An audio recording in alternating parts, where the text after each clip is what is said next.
Now that takes a little bit of explanation. First of all, what was found?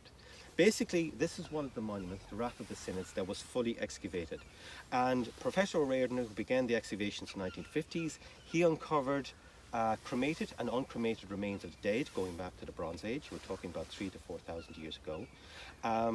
But later on he discovered, about 2,000 years ago, that it became an important place of habitation, a ring fort as it was called, with multiple ditches, which signified that the family or the clan associated was of high standing.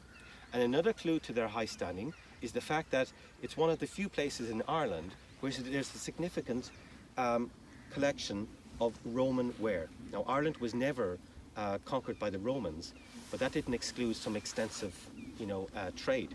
And that seems to have what happened here. Among other things, we found a wonderful collection of that glossy red pottery that comes from Belgium or northern France, what we would call gold today. So some very interesting finds there as well.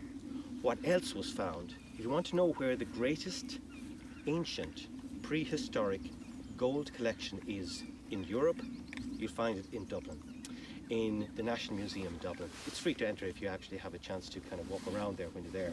And basically, part of that collection is two beautiful gold torques made of pure gold, and they were found here at Tara in 1810, right beside the Rath of the Synods near the wall of the old graveyard. And they were big enough to wear around your waist, and it's believed that that's how they were actually worn by the person who would have probably worn them at times of gatherings and assembly and so on. Now, what about things people thought they would find but didn't find? Well, one of the extraordinary stories was the arrival of the British Israelites.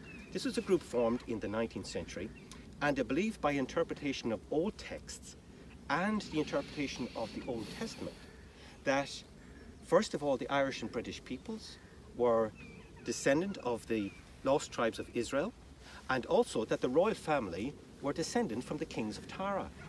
And they hoped to come here, specifically to this monument here on the hill of Tara, and to start digging, and they hoped to find the Ark of the Covenant.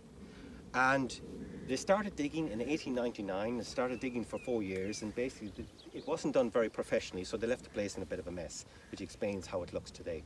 Needless to say, they didn't find the Ark of the Covenant, so but here at Tara, we like to say that whatever about fictional but very entertaining Hollywood movies, we have the original Raiders of the Lost Ark here.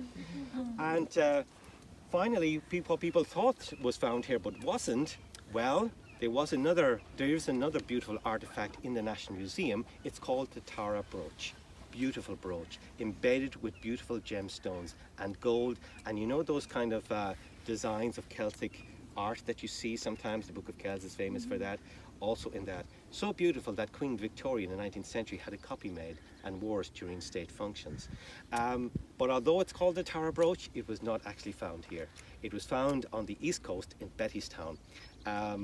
But they suggested that it may have gotten the name Tara to enhance its value, because initially it was part of a private collection. So let's continue, and I'll show you the old art, but it's only on one stone of the left of the passage, which is only about 4 meters long.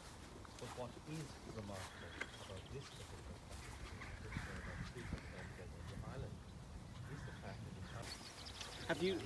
Have you had a chance to visit Newgrange or any of those great passage points? Yeah, this is an example of that kind of monument. It's called the Passage Tree. Okay, here you are. Yeah. Yeah. And that may be the reason why it was chosen for the inauguration of Kings. You know? Yeah, the high point. This connection High between ground. this world and the other world.